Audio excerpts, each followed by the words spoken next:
I have not been in like a situation like this. Starting off 0-2, I haven't been in a situation like this, and I feel like a lot of people, like a lot of leaders haven't either. Leaders need to pretty much step up and just do their part. Here come the Irish. What a run! Touchdown! Play of the year for the Irish.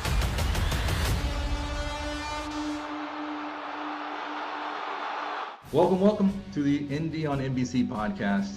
The team is currently 0-2 after losses to Ohio State and Marshall. The most recent loss to Marshall, 26-21, was historic in the sense that it was against a Sun Belt team. So it's funny enough, A&M also lost. They were top 10, lost to another Sun Belt team, Appalachia State. So in that sense, not the kind of history you want to be making if you're Notre Dame. You went from 5 to ranked 8 to now out of the top 25. And Marcus Freeman is the first Notre Dame coach to start 0-3. That's the backdrop for Cal this week. The team needs a turnaround. And in order to preface this, I wanted to invite Zora Stephenson and Isaiah Foskey into the podcast for today's episode to give us a little insight on what the team's thinking and how they're going to do that turnaround. It is my great pleasure to welcome the sideline reporter for Notre Dame on NBC, Zora Stephenson. Zora, you were there this past weekend, and that was your first game covering Notre Dame football ever, right? So what was that atmosphere like? It was a historic game, but what were your biggest takeaways from day one on the job in South Bend? Well, just an honor to be with the NBC crew, top notch, an honor to cover Notre Dame football and whatever opponents come into that stadium each and every week. And Corey, I'm not going to lie, we were there the whole weekend leading up to Saturday. We get there on Thursday. And I remember the first time that I was at Notre Dame last year and you were telling me, Zora, Notre Dame is a special place.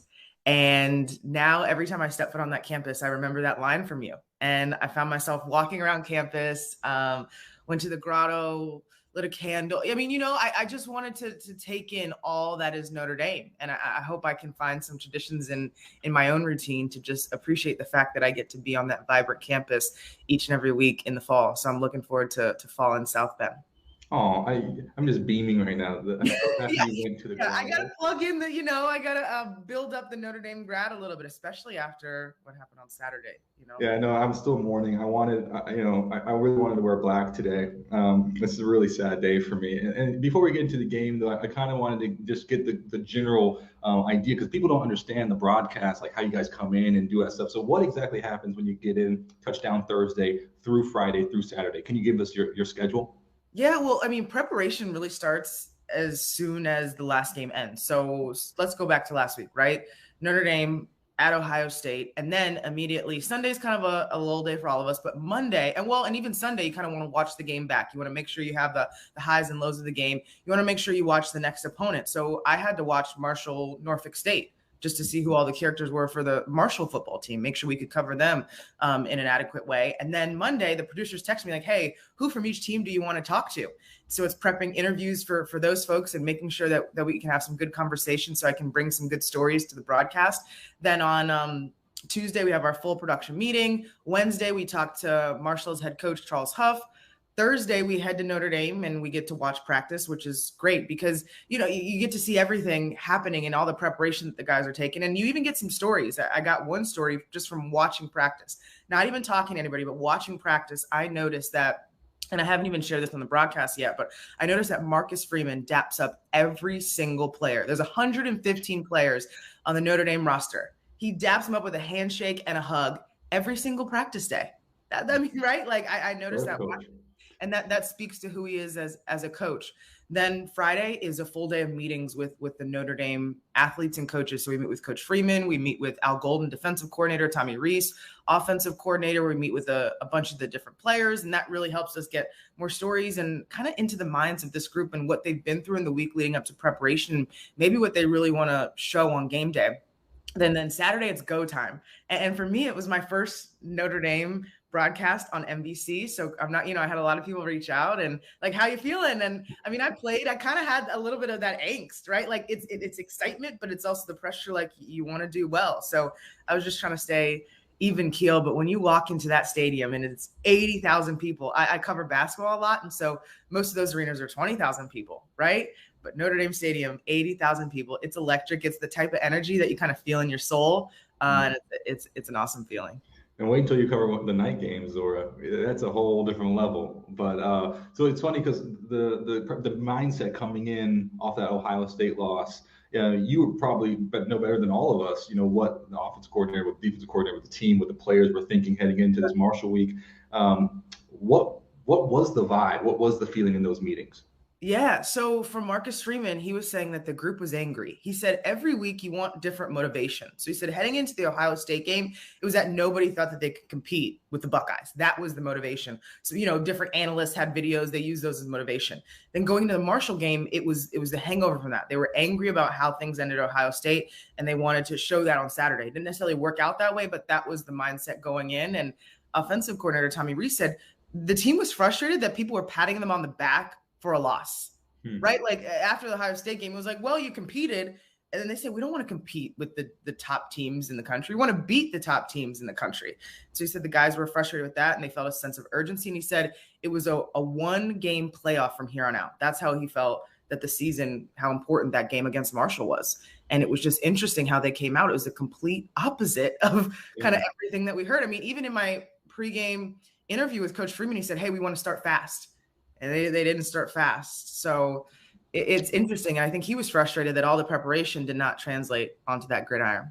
Yeah, it is weird. I was at the game just as a fan, and I was in the stands watching the team warm up. And I was thinking, like they don't look very sharp. People are walking around. It doesn't seem like there is that energy on the sideline. I was like, I really hope Marshall's going to sneak up on Notre Dame, because that running game 2 weeks ago before this past game, I think they had like 380 rushing yards, and that's like not a small feat. And then they replicated that kind of same success on Saturday. I wanted to ask you too, just being that close to the game and seeing it, what was your interactions with just the fans, the Notre Dame fans that around, like student sections right next to where you hang out? Well, and I'm walking, so I have to walk from sideline to sideline, and you get caught in the midst of that band, and your ears will come off. What's interesting is it's 80,000 people, and all the students are there, and all the hoopla, but it's organized chaos. It's not like a rowdy crowd. What is it? I mean, I almost want to fire back at you with that one, because it's interesting. All those people, but I don't sense disrespect. I don't sense like anything crazy. It's a very organized. Is that just the stoicness of a Notre Dame person? I think everyone's very polite and very nice. But yeah, it's not rowdy in that sense. I mean, there are some games that I played on the road that people are like throwing beer at you and stuff. That would never happen. No, that's not Notre Dame. But it's just rooting for their team, right? And then it was interesting though. I've never seen so many people silent, especially fourth quarter. Marshall gets that pick six, and the entire. I mean, you said you were there. The entire was like, you could hear pin drop, but there was like almost 100,000 people there, and it was silent. It's funny. You talk about the mindset of Notre Dame. The mindset of Marshall, it looked like they were confident. And I just after that pick six, after some of even the kickoffs where they'd run to the end zone and they'd go straight to their student section and they would amp up. And it was like you said, everyone else was silent, but that small little sliver of Marshall just erupted. So I mean, what was Marshall's mindset? You got to talk to the team, talk to the coach. How were they able to upset Notre Dame? Well, coming into the game, Marshall's head coach, Charles Huff, said, if we bring our collective best, like, let's not beat ourselves. He said, hey, if we go into Notre Dame Stadium and we bring our collective best and we play as a group and we lose, I'll be okay. But what he didn't want to do was give it up to the team. So whether it was turnovers or penalties or whatever it may be, he was like, I don't want us to beat ourselves.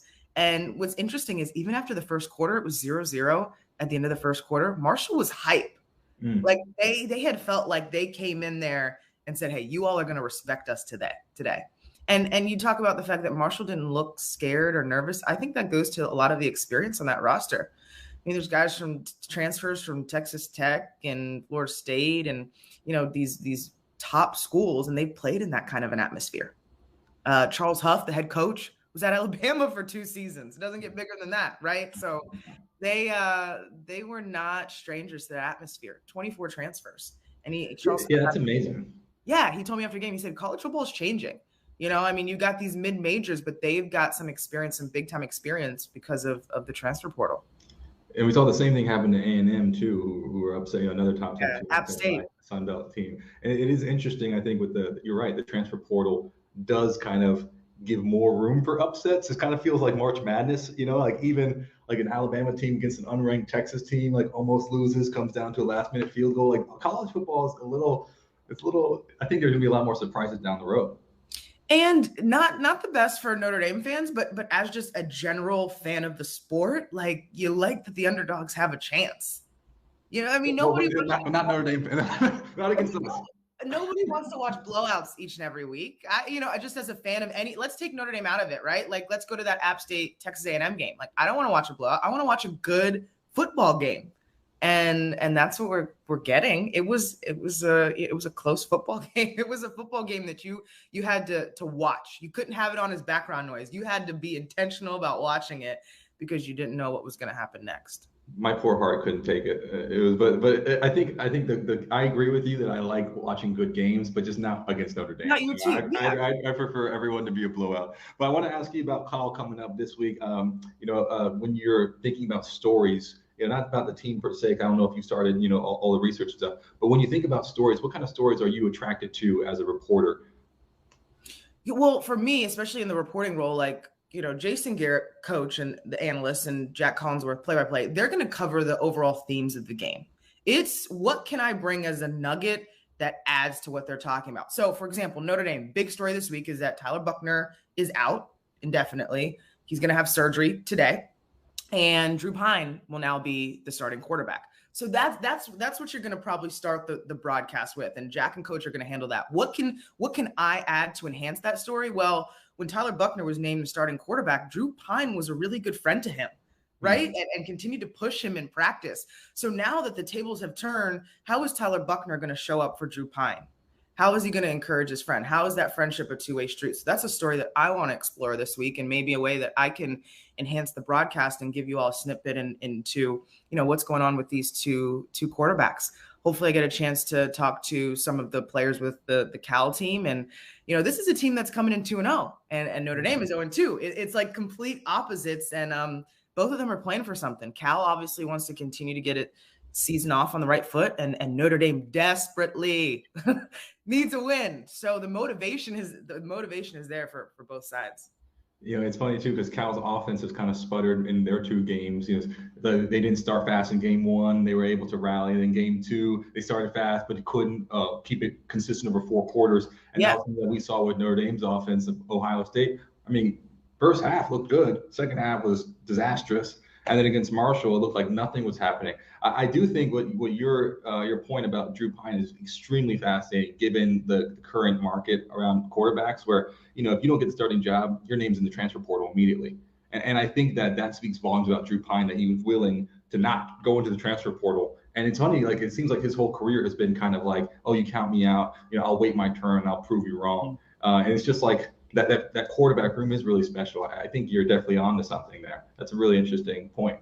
Yeah, I'm interested to see what both of them say. And, there was, especially in the offseason for Notre Dame, there were so many questions around who's going to be starting quarterback. And Tommy Rees and Marcus Freeman went with Tyler Buchner, and that's specifically for his ability to run the football. And Drew Pine plays a little differently, right? That's not necessarily his strength. But one thing, too, especially after the Ohio State game, is fans wanted to see Notre Dame play in the air a little bit more. They felt like, Ohio State, they were running the football a lot. Hey, let's get some throws out there. Maybe that's, Drew Pine can help facilitate that. But you brought up a good point about both offenses with Cal and Notre Dame, right? That hasn't been what stood out about what they've done so far in this college football season. So maybe we get an offensive game, because both teams are due. I got to ask you about the differences between basketball and football now, because, you've covered basketball in so many different facets, from doing play-by-play for the Milwaukee Bucks, being a reporter, host, you name it. What is the difference? You mentioned the size of the crowd in the arena, but as far as preparation is concerned, or storytelling during the game, are there any differences between being a reporter for basketball and being a reporter for football? Well, the biggest difference for me personally is I played basketball in college and I didn't play football. So just like, just from understanding the sport and being able to pinpoint things. Like, I understand big themes, obviously, and I understand the game of football, but like, there's nothing like understanding what the players are going through because you did it. And obviously, I didn't play in the NBA. Like, I covered the NBA. I didn't play in it, but I played basketball, and hoops is hoops. And you can understand certain formations and certain schemes and stuff like that. So that's what I'm really trying to hone in on the football side, is really understanding what these guys are trying to do on the field. From a reporter standpoint, the biggest difference is football is just so much more. It's more players, more athletes, more characters that you have to identify.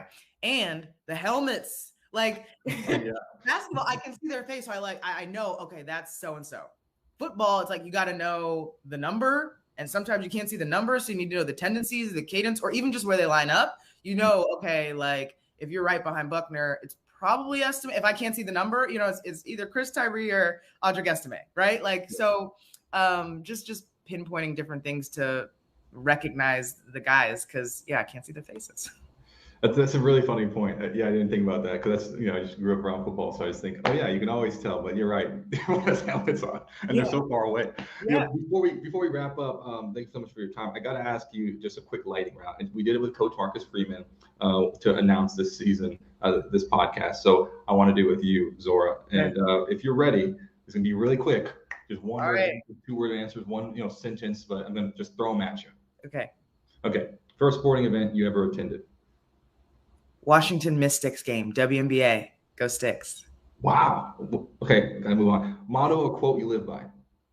Keep it going. Name of a poem. Look it up.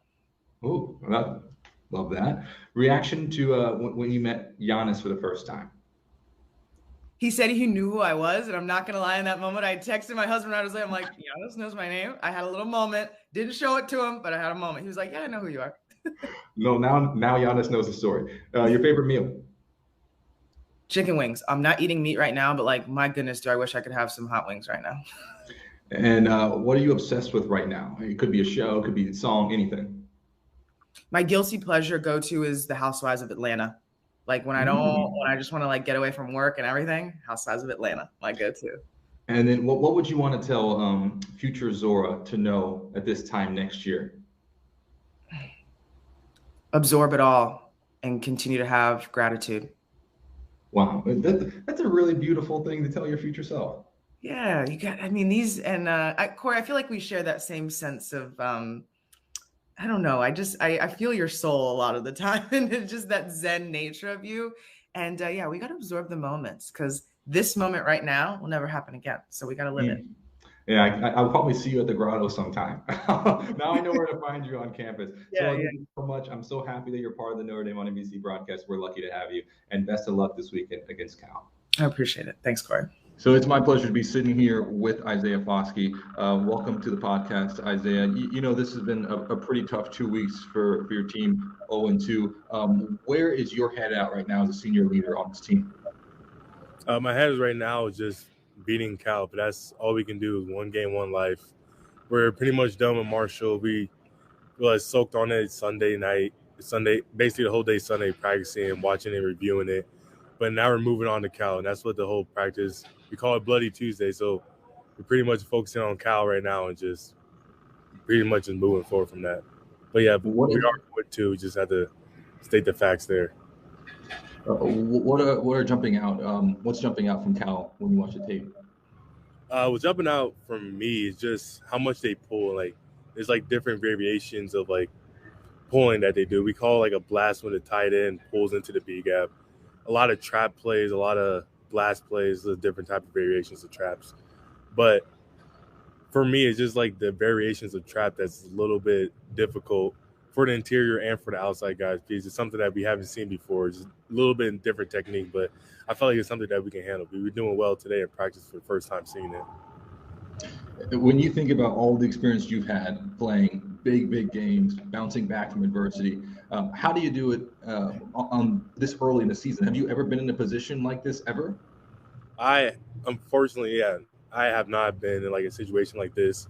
Starting off 0-2, I haven't been in a situation like this, and I feel like a lot of people, a lot of leaders haven't either, especially at Notre Dame, because it's not something that the seniors came back for, anybody really came back for, or came here for. But it's just something new position that everyone's been in. But all the leaders, we have to lead everyone to victory. That's what all the leaders are here for. That's what we named captain for, and we've just been failing for that. We're 0-2. The leaders just need to pretty much step up and just do their part. Have you reached out to any of the alums, your friends in the NFL, who have kind of experienced something similar to this at the next level for any advice? I actually was just about to, like, later on tonight, I was just going to call Justin Tuck just to, like, talk to him and talk some football and, like, see if he'd been in a situation like this, like, on a higher level. I don't know if he did that at Notre Dame either, if they had, like, a struggle like this. But since you said that, I could probably talk to a couple of guys that been on 2016 team. They, like, started off pretty bad. I'm not sure what team it was. But, like, I'm not sure if Julian or, like, Khalid or, like, one of those guys were on that team when they weren't doing so well, when they had, like, a 5-and-something record. But I can probably pretty much hit them up. I always have their contacts in my phone. And now I'd love to kind of shift over from, Cal to what's happening in your life as far as a senior on campus. You came back this year. What classes are you taking, Isaiah? Oh, yeah. Right now I'm taking digital marketing. It's my last marketing class I really have to take. And that's pretty much it. There's just that and, like, 3 random electives that I just chose. So pretty much an easy schedule for me. But I'm just really focusing on digital marketing. It's just an interesting class. And I'm a marketing major, so it's my last semester here. Oh, what do you enjoy most about the student life? Pretty much, people probably won't say it as much, but, like, I like going to class, just seeing, like, different faces, not just seeing, like, football players all the time, and just seeing just my friends all around class and going around campus, me scootering on campus, and I see someone that I know. So I feel like I like that a lot. And having people over my apartment at Foundry, that's pretty nice too. Get some people off campus, or I go to their house now since they're seniors. They got their own little house now. They get to live off campus since they're 4th year. So I get to go over their houses. It's something a little different. Are you, like, doing these big, like, cooking? Are you, like, cooking dinner for everybody? Oh no, not right now. They Goog, like, they feed us all the time. They feed us 24/7. I haven't touched the stove in a very long time. Yeah, take care of us. When you think about your experiences here, are there any other families that you found other than the football family? As far as, like, clubs or dorms or different student groups on campus? Unfortunately not. I haven't. I feel like football just takes up so much time that I really haven't had, like, the chance. I feel like I had a chance to do it, but I just haven't taken the opportunity to really reach out, like, try to find a community that I like. But I don't know. I probably should now. I got some more free times. I'm not taking as hard classes. What you mentioned, you love having people over who are on campus, going to their house. What are some of your other favorite, as far as hobbies or that you have outside of football? Outside, I don't know. I pretty much just hang out with a lot of my friends. That's, like, my favorite hobby. It's just chill to me because I get my mind off of football. We just, like, laugh and joke around all the time. Especially, even, like, no one comes over. Still have Alex Aaronsberger and JD Bertrand to joke around with at the apartment. We're like pretty just funny guys. We're us 3 just together. We just make, like, the funniest jokes or, like, inside jokes that we have. But it's just funny. When you think about all the different Notre Dame traditions, what stands out as your favorite? My favorite is definitely, I'll probably say, singing an alma mater at the end of the game, because that's just something I never really, like, been a part of. Even, like, in high school. Like, in high school, I didn't know. I don't think they even have alma maters in high school. But, like, in college, like, doing that my freshman year, I didn't know the lyrics though in my freshman year. But, like, being a part of it my freshman year is just something different. And I just really liked it, just being a part of that. And everyone was just, like, buying it, seeing the whole student section doing it as well. And basically the whole stands were facing student section. It was just something different I'd never been a part of before. Yeah, it's definitely, I think, most special tradition for any former player. I mean, once again, I'm very biased, but I agree with you. There's nothing like it, especially under the lights. Yeah. I want to shoot you a quick lightning round. We have a couple minutes left. So I'm just going to rattle off some things. And if you're down for it, you can go ahead and give me those answers really fast. Are you ready? All right, I'll try. Okay. Favorite musical artist? Lil Baby. Ooh, nice. A book that changed your life? Oh, I know the book, but not the title. It's a book my dad gave me, though, right before I came to college. It was like a little small. Yeah. Okay. Favorite TV show to binge watch? TV show to binge watch. It used to be Amazing World Gumball, but now it's Money Heist. What's a place you'd like to live eventually? Oh, Europe. Any place in Europe. I like Any Europe a place? lot. Yeah. Okay. Probably Milan. I like Milan a lot. 3 people dead or alive that you'd like to play golf with. Ooh. Like to play golf with Aaron Donald. I don't know if he plays golf. Like to play golf with Denzel Washington.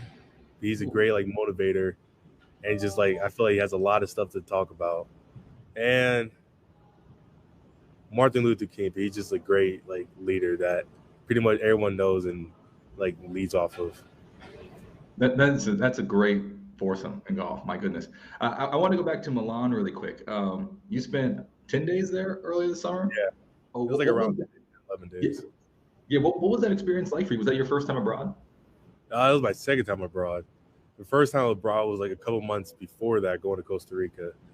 But Milan was like a lot. It was a lot of fun. We had classes Monday through Friday from like, I think it was like 2 to 6. It was like a 4-hour block.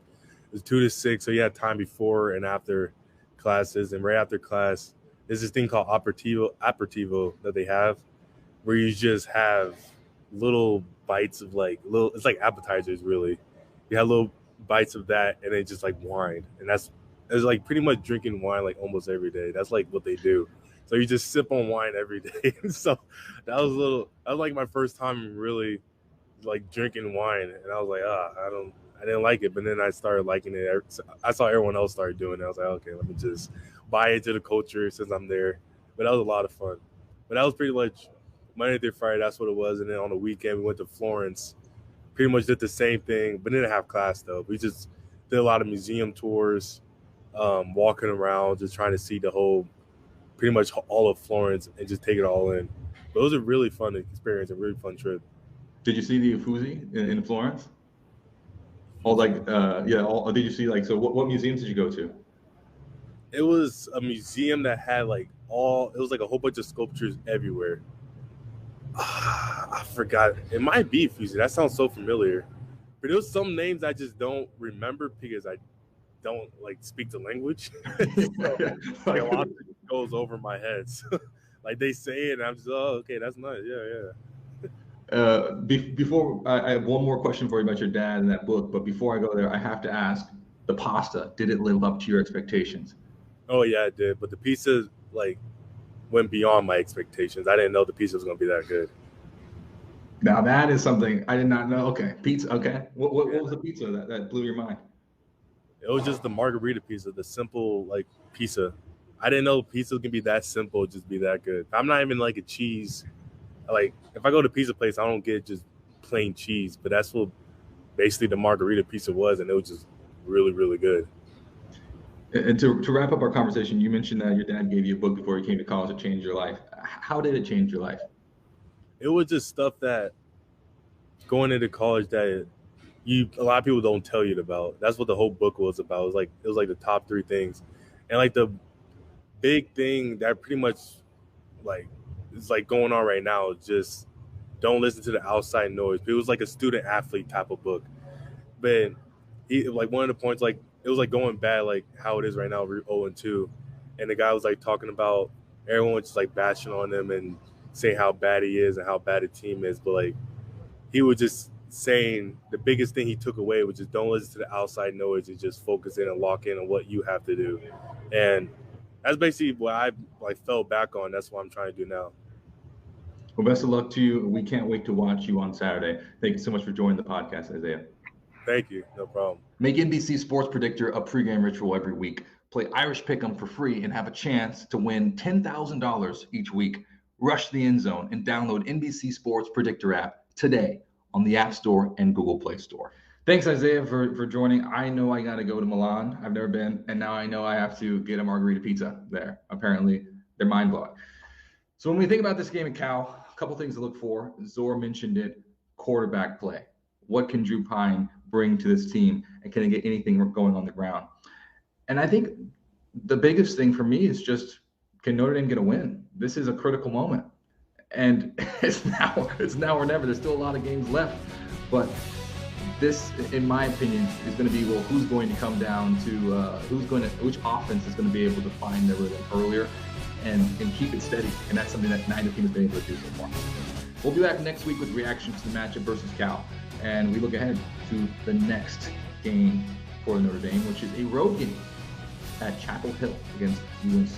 Be sure to download and subscribe to the Notre Dame on NBC podcast on the NBC Sports YouTube channel and wherever you get your audio podcasts. Go Irish!